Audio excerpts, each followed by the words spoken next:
Welcome to the Embodied Life podcast with Jake Potter. The Embodied Life podcast is brought to you by the Australian Centre for Embodied Practice, bringing the wisdom of the world's embodied and somatic practices together, intersecting deep thinking and embodied learning to restore goodness to ourselves and the world.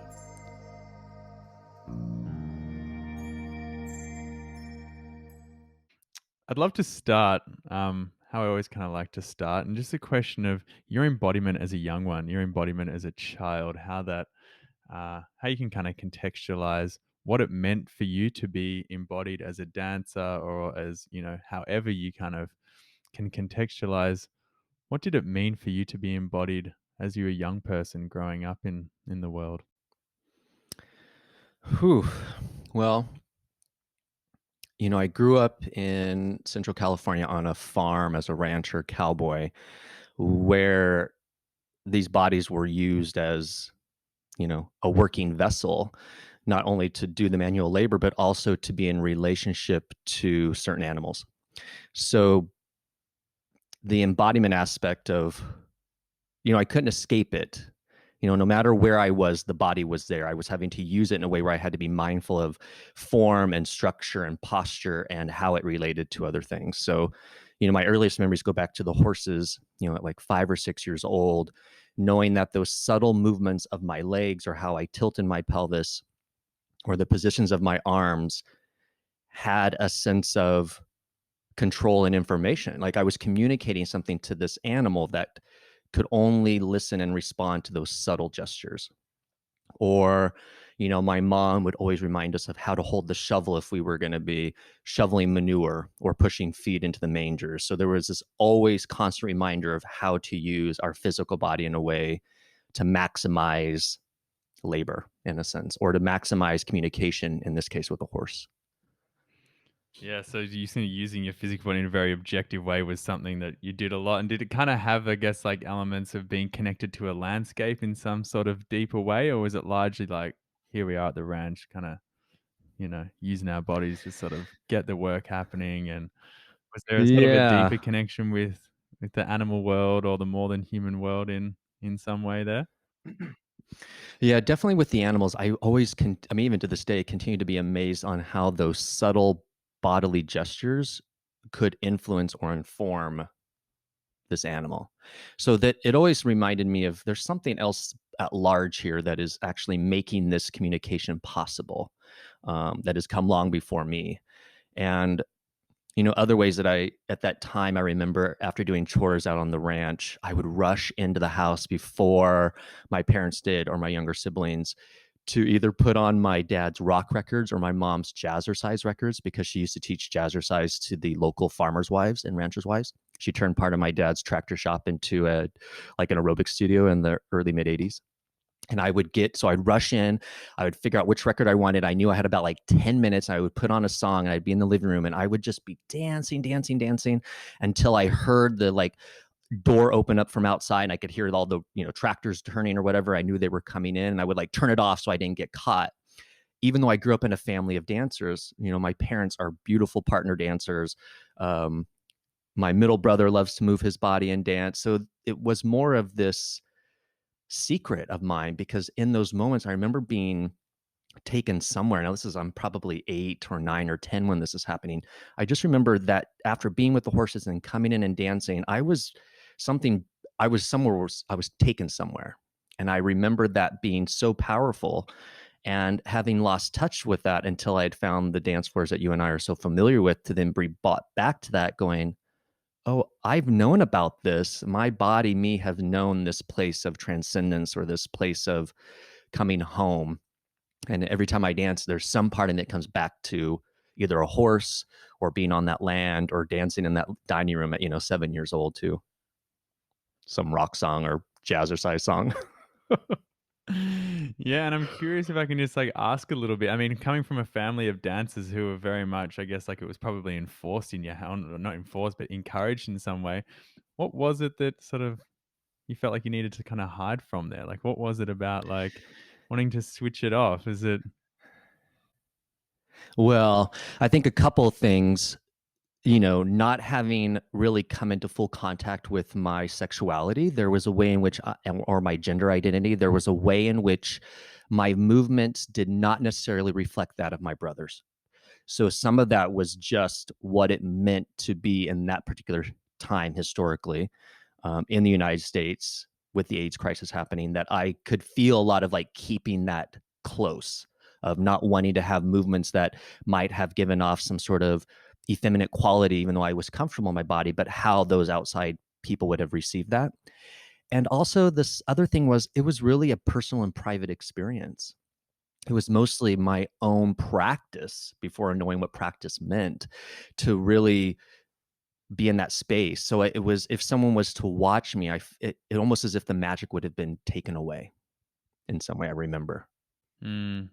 Yeah, there's some solace there. There's some kind of Yeah. reverence in just going in and having your own little time. And Yeah. yeah, yeah, yeah. How beautiful! I mean, the image of for me of that is just beautiful to kind of like see this like little Joseph coming in off the fields and the tractor start playing, and then you coming in and putting on that record and having your dance for 10 minutes. And I think we've known each other for maybe close to 10 years. We've trained together and spent a lot of time in the States together and taught at Esalen together. And I know your dance so well.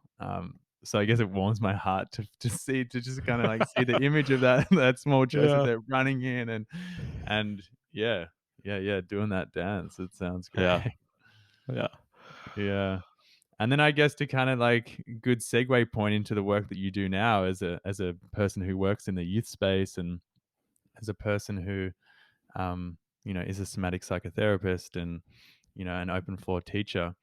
I'm curious to know kind of like how that sort of first initial sort of little practice you had has kind of led you to how you work now with youth, and just to know a little bit of how that kind of unfolded into where you are now and to what you do now, and how that kind of informed what you do now. Hmm. Hmm. Well, not being able to, as someone who was pretty much born and bred to be in this body, I've been teaching youth since 1999. So we're coming on a little over 20 years at this point. And I remember the first year I started teaching, at this point, I'm very early 20s.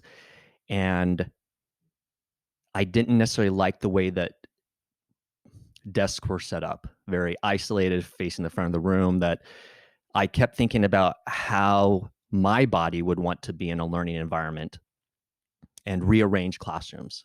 I mean, even to this day, that's something that I take pride in, is how do I create a learning environment where the body isn't forced to be stuck in some sort of position that might hinder learning. So I those things I've always thought about just in relationship to how we posture in those environments. Um, so that's the first thing that comes to mind because I got to be so free in my body growing up, which most young people don't have that option. And I don't think I know I attribute that one to my parents, but also to being in a rural environment where you were meant to be moving all of the time. And so in my classroom, I tried to find ways for these young people to access their bodies in a way that feels safe enough for them, and also in a way where they don't feel like they have to be sedentary the whole time, which for some of them can be quite scary. I think about just before the pandemic, my teaching partner and I would have students do particular activities where they'd be up out of their seats more often, not moving and dancing, but enough where they might have to cross paths with another. And depending on the student and a variety of identities, you might see them not participate in those moving activities of moving from one side of the room to the other to do this particular writing. And I'm always tracking that of, well, how can I support them while moving in the world, knowing that they're already coming against these ideas of how people perceive them because of what we've done to bodies on this planet. Um, yeah, I'm not sure if that's really going with where you're thinking, but No, I mean, it just kind of reminds me, in sort of thinking about, our situatedness in the environment and how, yeah, you mean we have desk and desk and desk, and they all face the front of the room, and that has its own implications. And we've had numerous Zoom calls, through this time of the pandemic for various reasons. And I'm always struck by what your classroom looks like. Like you're like, yeah, I'm just tuning in from my classroom, and there's big color on the wall behind you, and you're sitting on a couch. And I didn't have, Yeah.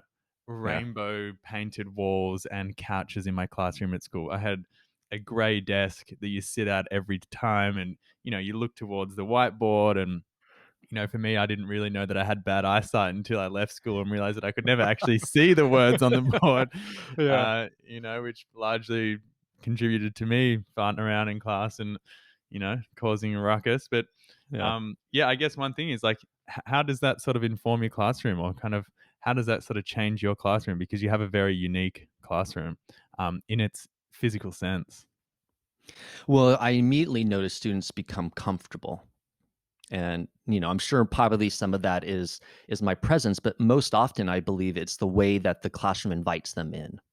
So students who might need a table and chair, well, those things are available to them. Or if they need a back jack on the ground, I have those with pillows around them, or the couches, as you mentioned.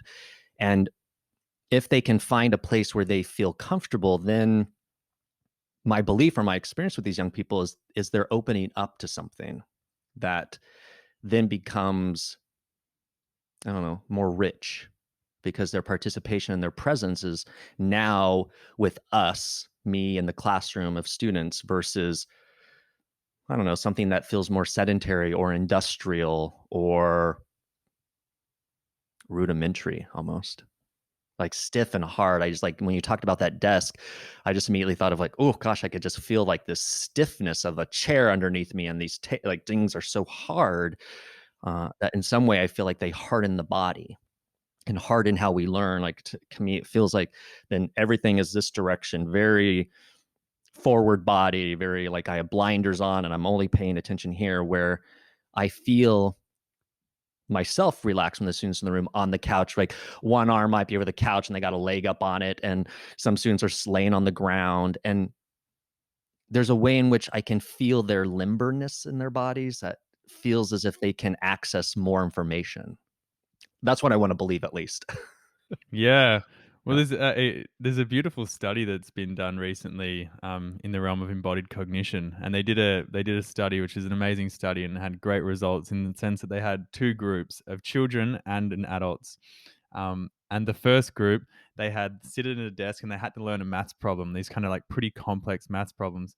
And the first study was that the kids and the adults had to keep their hands frozen on the desk, and so then they had to learn this maths problem, and they kind of some learnt it, some didn't.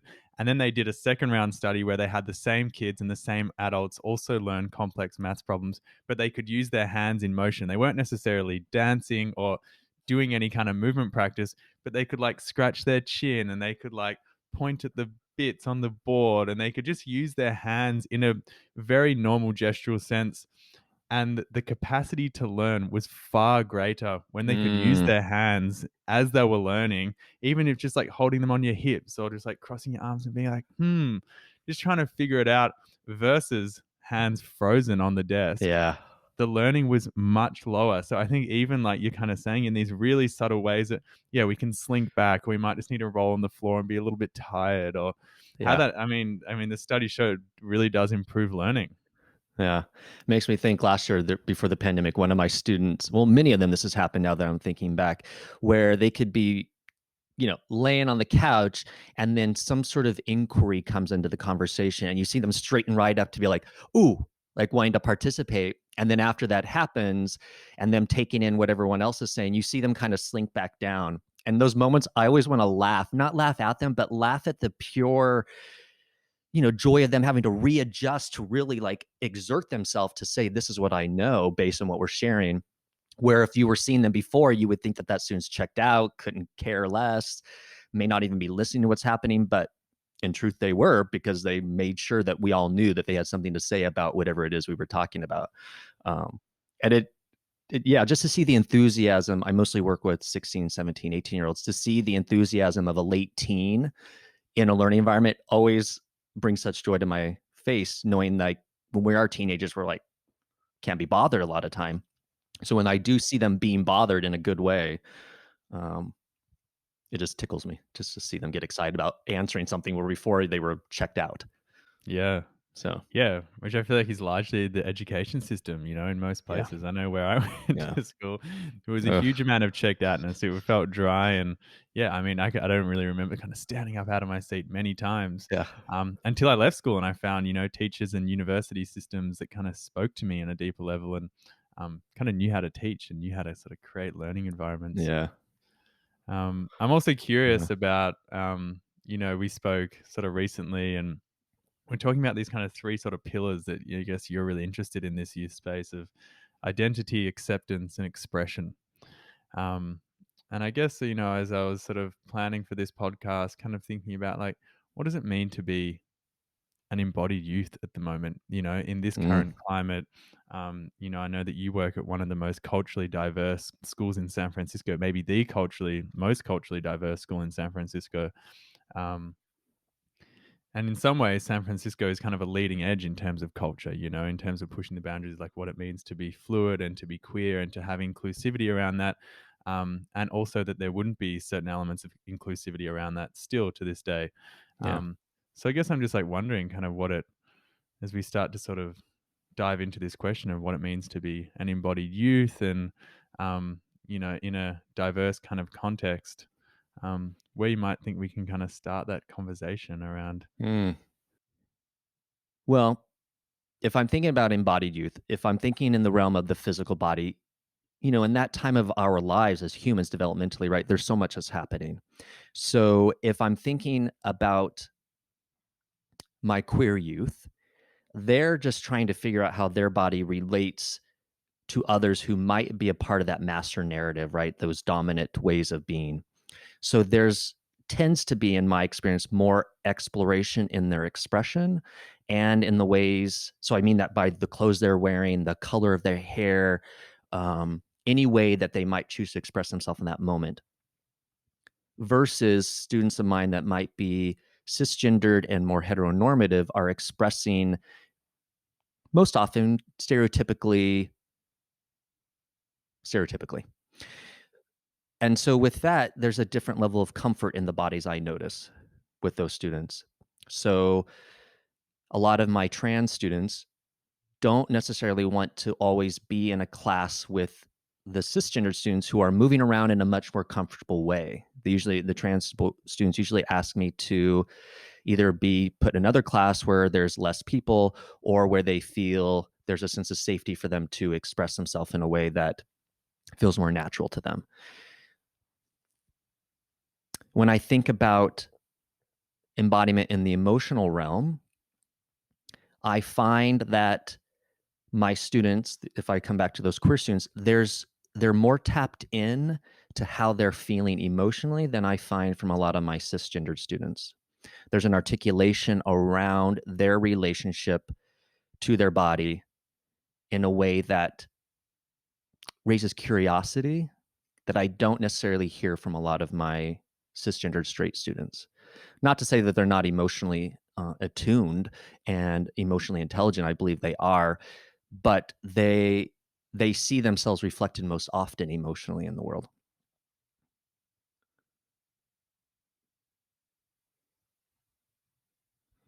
Um, I was just tracking this part of myself that when I talk about these students, I can feel the tendency to want to cry at times. Like I can feel that emoting just like right here, just given the student bodies that I work with and how these young people are trying to come into a world that is constantly telling them they have to be different, even if they are cisgendered and straight and very privileged.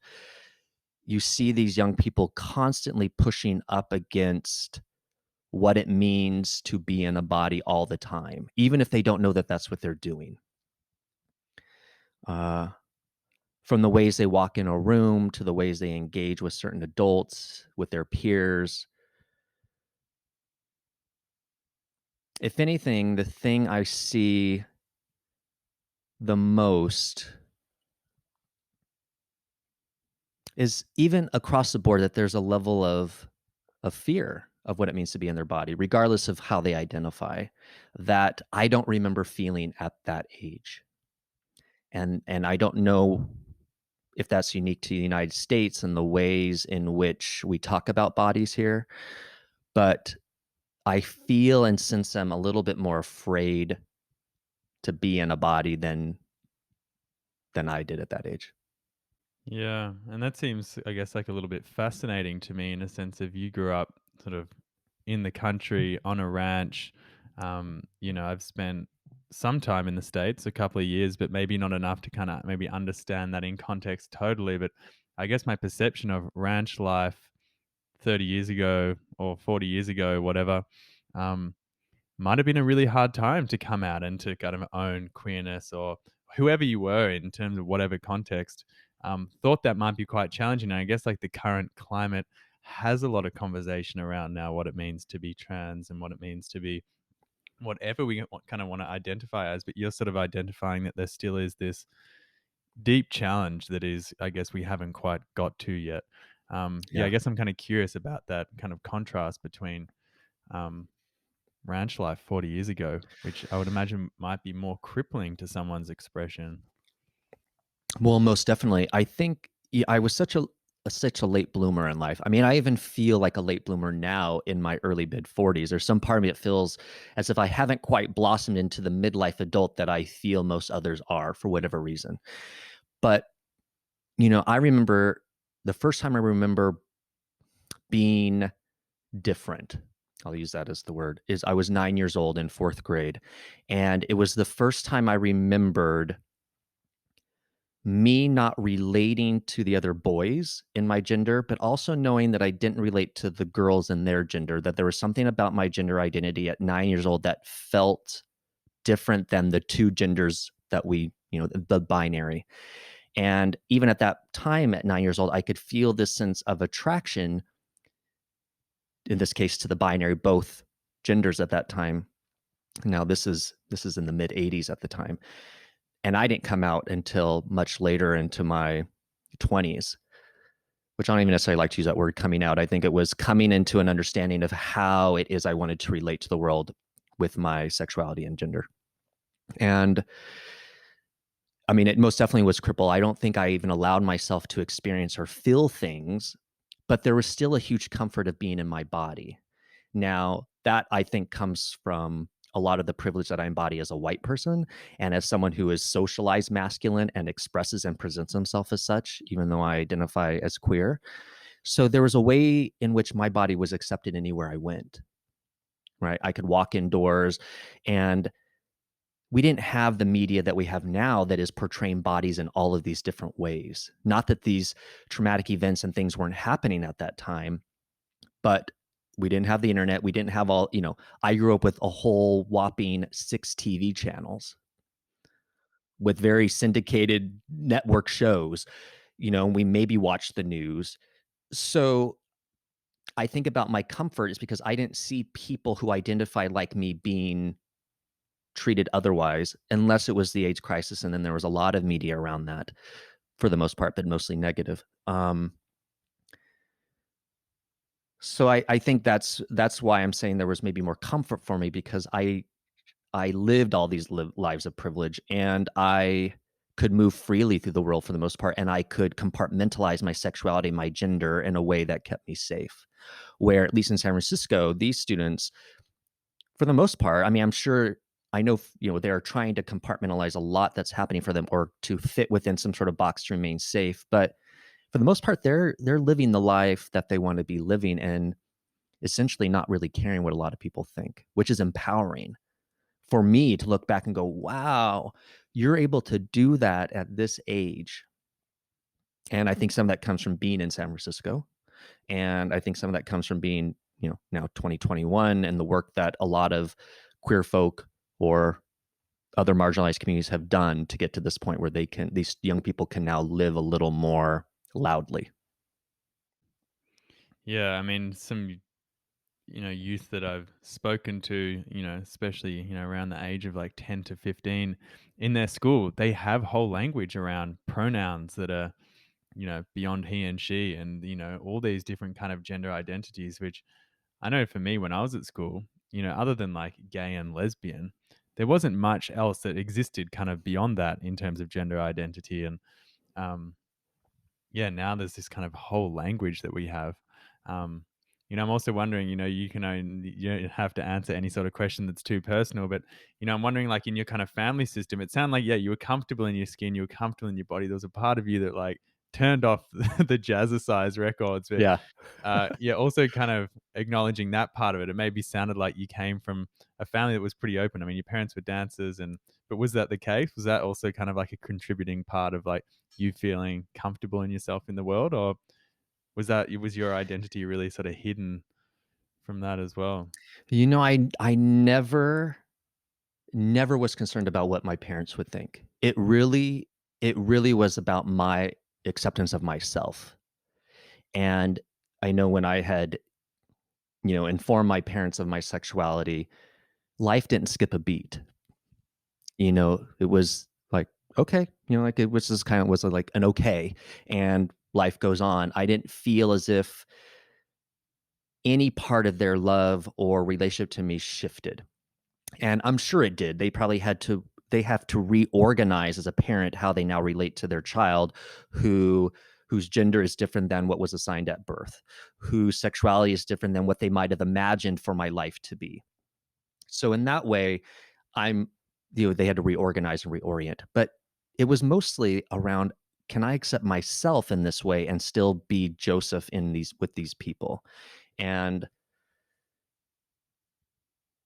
yeah, I mean, that tended to be most of the case, was just how comfortable can I be to be myself with these people who I know are gonna love me unconditionally? So in that way, very grateful, yes, open, um, and that's not to say there aren't other family dynamics that are at play, right? When these things come up as a child of theirs with 2 other children of theirs that are cisgendered and have families and married and the whole 9 yards, and here I am living this life that is so not normative in a way. Outside of being a school teacher feels very normative, but life outside of that, even how I teach is very non-normative. And, um, and they still will at times mess up on my pronouns. And, I think the learning about being in relationship with parents as a queer person, you know, there's always going to be a misattunement because I'm not seeing queer parents and they're not going to always be able to attune to their queer child in ways that they don't even know how to. And I had a mom who was a child psychologist and, school counselor and very well informed and did the best she could. And to this day, I say I lucked out in the mom department. And that's still not to say there were times that she misattuned, not intentionally, but just because how could she attune to a queer child not knowing anything about what it means to be queer, even if I didn't even know at the time. Yeah. So, Yeah. Yeah, that's beautiful. And I'm curious to know, like, I guess, like, in the space that you're in, and you've worked for 20 years, and coming from your wealth of, I guess, just personal experience of navigating this journey in the way that you have. And one thing I'm reflecting on to speaking to you is like everyone's journey is so different, in terms of being yeah. queer or being trans. And then we come out and we have all these factors that kind of change our own experience. But I guess, what are you kind of seeing in that kind of space, or even just seeing in your classroom? I guess what challenges you're seeing, but also like what kind of what's working, like what's working in the space of coming together and having self acceptance around our expression and our identity. And maybe I don't know where you want to start, kind of like, yeah, what kind of problems you still see in our kind of dominant culture, but then also like, yeah, what seems to be working for you as a Yeah. teacher or for them as a community. I think what works the most for me in a classroom, and I see this with the other queer staff on campus, is giving space. And what I mean by that, in our language, Jake, as open floor teachers, is really taking a back body approach. So that way, whatever is in front of me gives space for those students to fill up. Because I think so often a lot of, well, primarily the straight teachers at my school want to overcompensate for something to try to connect with the students. So it's almost as if they're really coming at them. And what I notice what works well, but the queer staff we always say is we just kind of give space, let the students come to us because it's always changing. I mean, I have students pronouns who change every month or so. Their names change a lot. Today on Zoom, one of my students, I referred to their name as I knew it a couple weeks ago. and they correct me saying, "Oh no, Joseph, I'm now going by such and such." And so if I take that back body approach, then I'm giving myself time to integrate the changes that are happening so quickly, and also giving them space to fill it with themselves instead of me trying to fill them into it. So I find that works with young people, is really just give them space. I find that they will naturally come toward, especially if you're someone who is warm and welcoming and shows them a sense of comfort and support and solidarity. And the things that don't work is that kind of, I mean, pushing is not the right word, but I think the staff at my school are coming from a really good place of wanting to try to connect. And I think it comes across as pushing to these young people, that then they're like, get away. Like, I don't want to deal with you. You don't even know. So that tends to work. And I also say that with some of the parents of my queer youth, is just give them space and time. And most often, these parents, I mean, I look at these young people, a lot of them, and say to myself how lucky they are to have parents who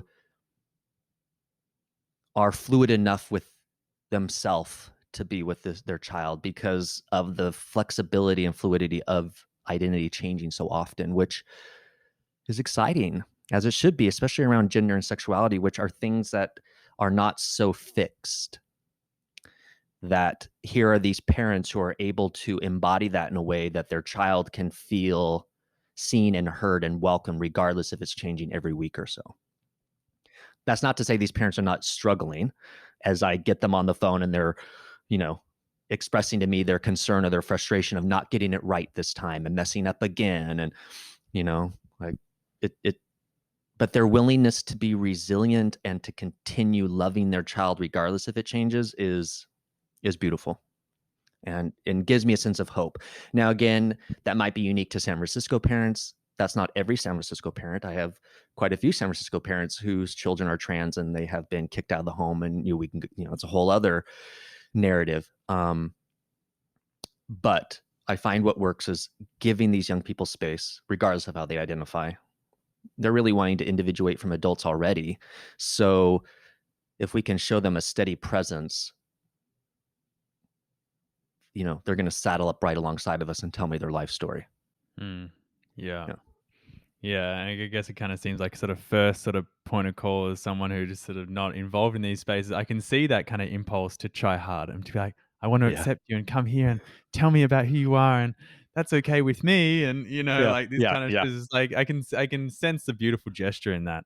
Yeah. Um, but then yeah, I guess like yeah, in our language of really sinking into one's back body and allow someone to unfold and to emerge in your presence, which um I know for me as a person, I've largely developed that way through, my mum, but also my teachers, having someone that's kind of Yeah. like allowing that space to like unfold naturally and make a few mistakes, but still there, like you said, with that beautiful sense of holding.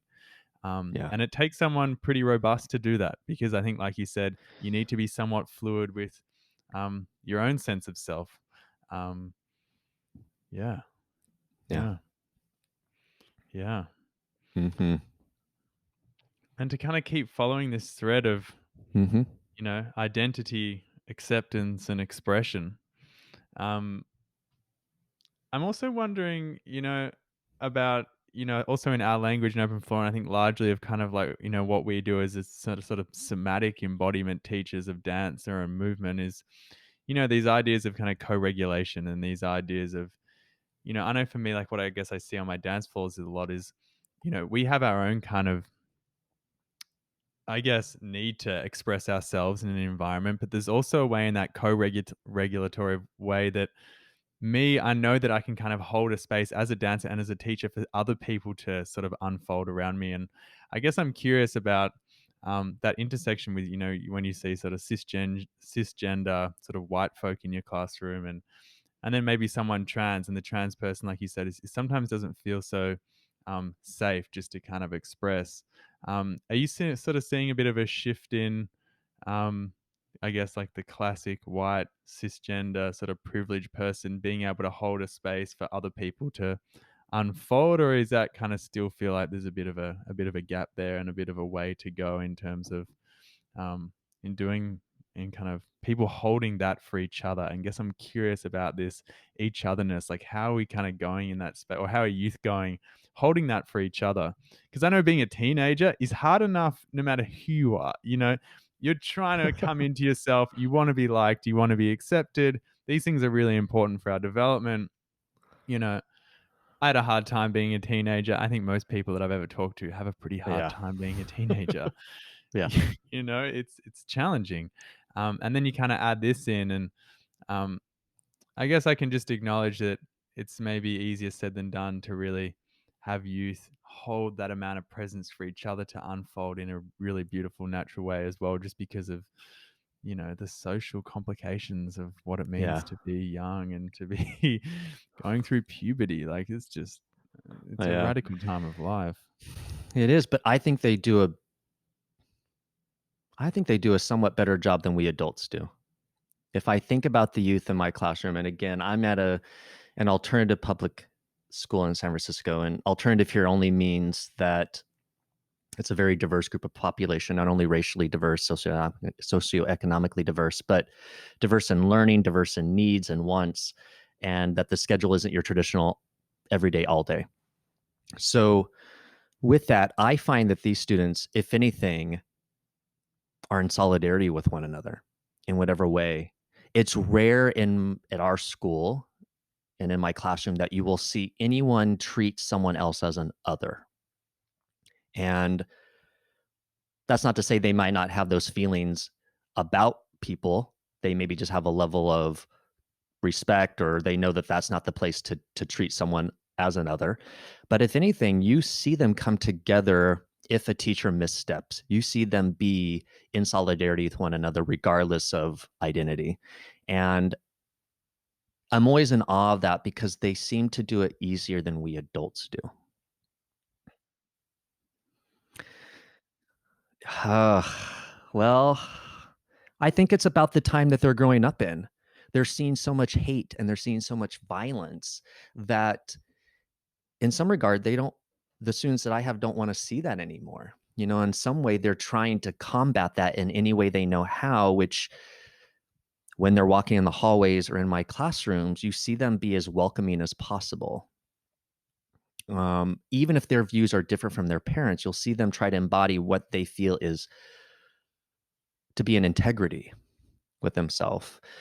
Some of that could be in my classroom, just the nature of the freedom of what I get to teach, and most often I'm always teaching about social issues or social constructs and how they shape us as humans and the ways in which we relate. So they may already feel that the space of my classroom or our school give them permission to be the human they want to be, which is in solidarity with one another versus at odds. And sometimes I want to tell some of our teachers to take class from some of our students because they just seem to do it better than them. And again, I don't know how much of that is youth today. I don't know how much of that is San Francisco.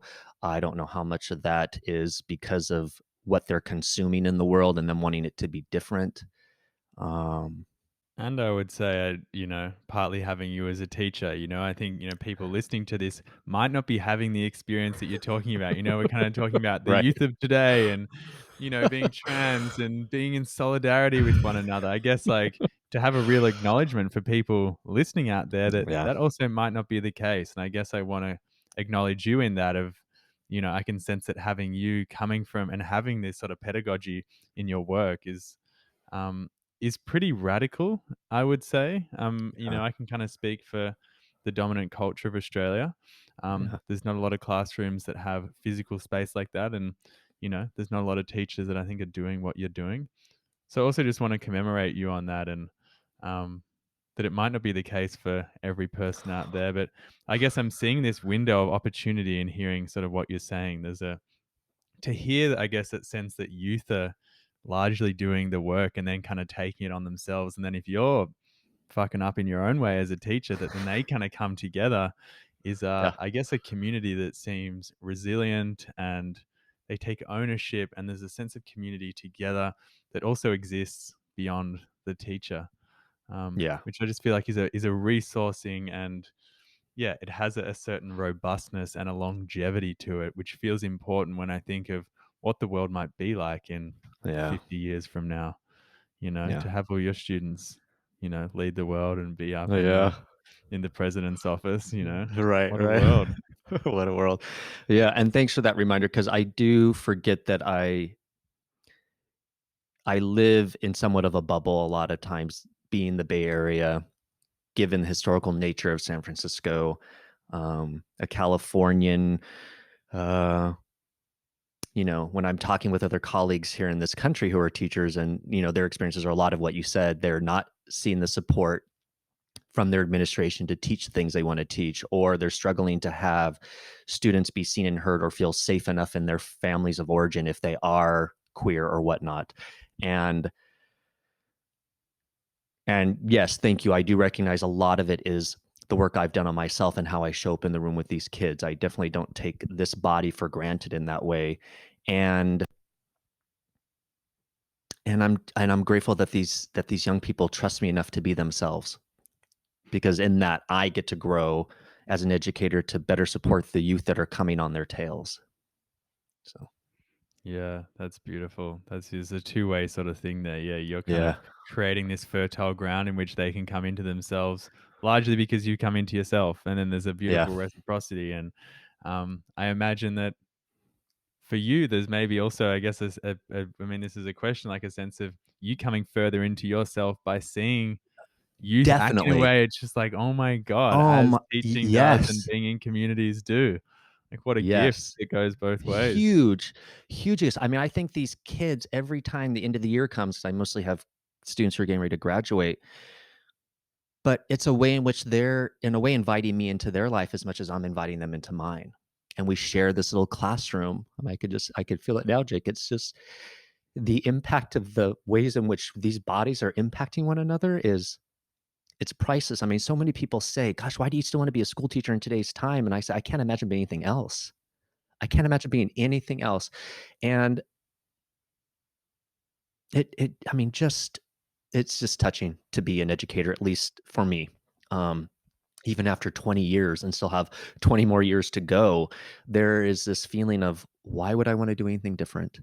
That even if there are times where it's hard, and I've had many traumatic experiences as a teacher in a classroom that have not derailed me, but if anything, have caused me to rally myself in a way to hope that that doesn't happen again.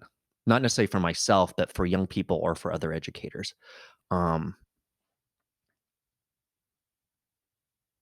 yeah, so often I share some student stories when I'm teaching an open floor class because the stories are so real and they're so potent in regards to what it is we can learn about ourselves. And I think, my levels of embodiment, yes, have come from grad school and have come from an open floor dance floor, but most often it's what I'm learning from these young people and what we're learning together, having some really intense conversations around what's happening in the world and being uncomfortable in a body when having these conversations, um, that I wouldn't necessarily get otherwise, I don't think. Yeah, there's a stark difference between going and learn about what it means to be a youth in an educational environment rather than being on the front lines in the fire Yeah. of like, here we are right now in this classroom with this going on. How do we Yeah. show up for this together? This is a different thing, it's Yeah. the nitty gritty. It's the It is. thing we're Yeah. educating for. Yeah.